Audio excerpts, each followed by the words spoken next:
Love and hate are intense emotions that affect our health, our lives, and even the fate of nations.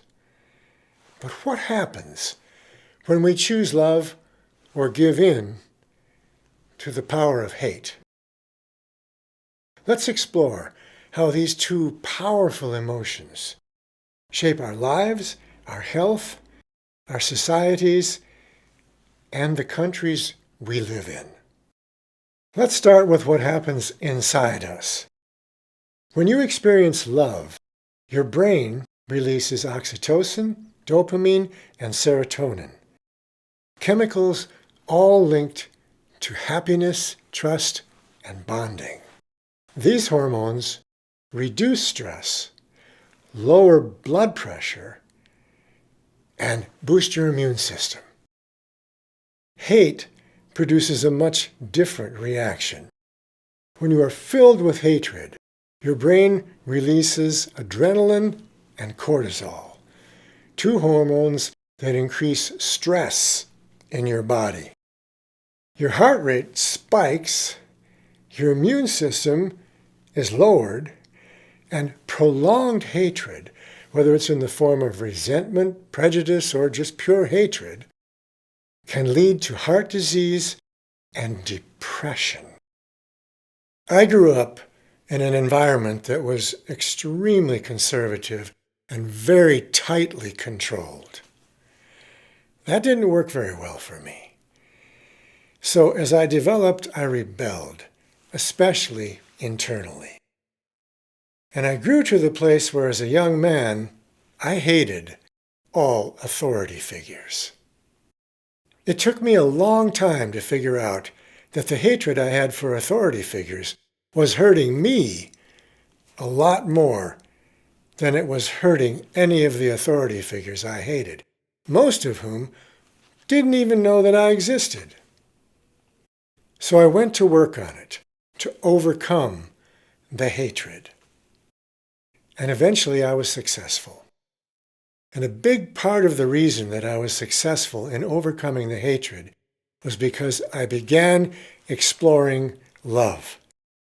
And I kept exploring love, and I kept exploring it and working with it, till eventually I filled myself up with love.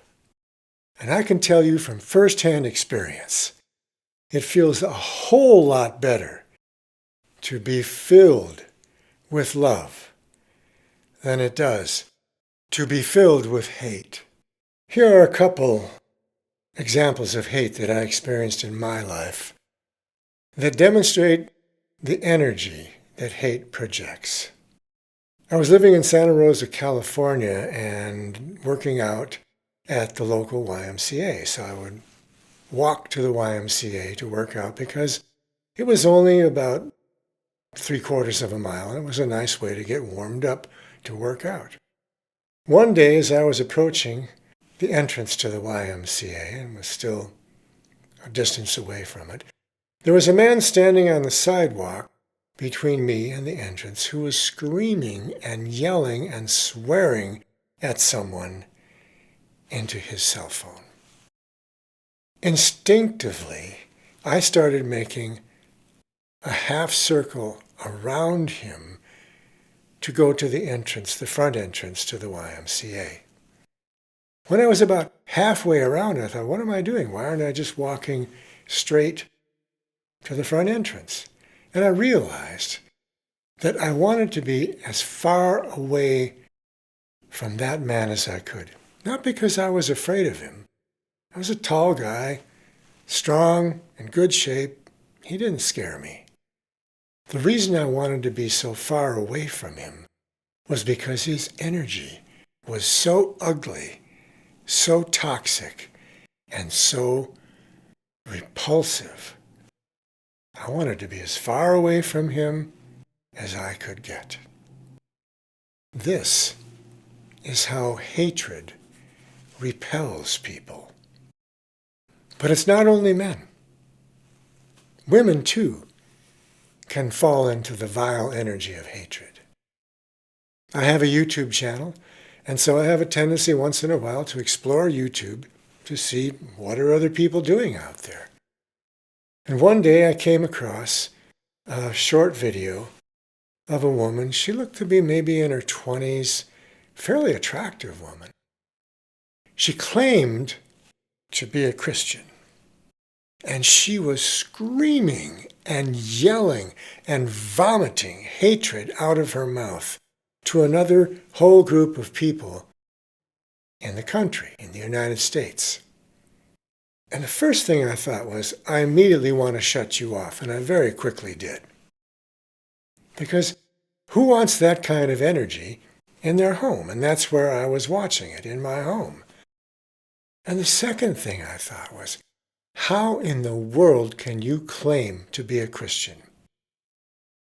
I was raised a Christian in a family of extremely devout Christians, going to church every Sunday without fail.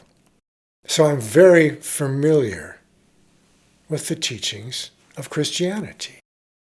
And I know that the prime character in the New Testament, Jesus, over and over emphasizes that you should love your neighbor. And even more challenging, love your enemies. Not hate them, not swear at them, not drop bombs on them, not kill them, but love them. So, in my mind, I don't know how anybody who claims to be a Christian can be filled with hatred, because that is the exact opposite of what Jesus taught. The energy of hatred is repulsive. It's ugly. And it's toxic. Throughout history, love and hate have shaped entire nations. Some prime examples of this are Mahatma Gandhi's nonviolence movement in India, which eventually ousted British rule of the country of India. Also, Martin Luther King's passionate, nonviolence and loving and caring speeches in the United States, which were one of the foundations of the civil rights movement.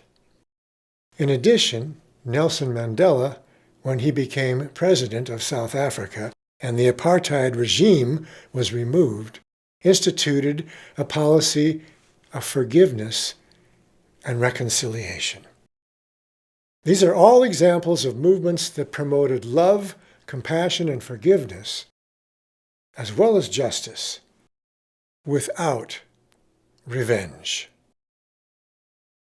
Hate has fueled wars, genocides, and toxic divisions in countries all over the world. Anyone who has studied history is aware that during World War II, the hatred in Germany toward Jews reached a point where millions of Jews were murdered. More recently in history, the killing fields in Cambodia, where once again millions of people were murdered. Then we have the examples of leaders of countries manufacturing enemies, other countries, where they gain the support of pundits and the media to the point where they justify going to war with that country and murdering people. In the latter part of the 20th century, there's a horrific example of what hatred can do and how it can lead to violence in Africa, in the country of Rwanda. In the early 1990s, which is only 35 years ago, politicians, pundits, spokesmen, influential people on radio and TV started stirring up hatred against a group of minority people in the country of Rwanda. They kept it up, pounding the hatred out for this group of people, the Tutsis. The hatred reached a level to the place where it exploded in the population. And from April to July in 1994, over 800,000 people were murdered, massacred. The hatred from the politicians, the pundits, the influencers in the country was magnified to the place where it just exploded and turned into a wave of ugly, brutal violence. Don't think for a minute that it can't happen right here in the United States, because it can. The hatred is already being promoted by politicians, by talk show hosts, by people in the media, and it's creating a division in our country, an artificial division, because this hatred is manufactured by people who are adept at playing one of the oldest games in politics, the game of divide and conquer. Divide the people, make them hate each other, create artificial divisions, whatever they might be, and then encourage them to hate each other, while the people are busy screaming, yelling, and foaming at the mouth with hatred for each other. The people at the top are very quickly amassing all the money and all the power they can. Don't fall for their sick game. Don't buy into the hatred. It's ugly. It's toxic. And it can spread like an infectious disease until it erupts in violence that can sweep through the country. Love expands you, and it expands your mind and your thinking. It can open you to new ideas, new perspectives, and to compassion and empathy. When you love, you can build bridges between people, between ideas, and even between entire cultures or nations. Love brings us together, and it tends to create peace in our communities and our countries. Hate divides us, and it can lead to violence, sometimes even extreme violence. Think about, what kind of world do you want to live in? Do you want to live in a community and a country that's filled with love, compassion, and kindness, and peace? Or do you want to live in a community and a country that's filled with hatred and violence? Communities are built up of individuals. Countries are made up of individual people.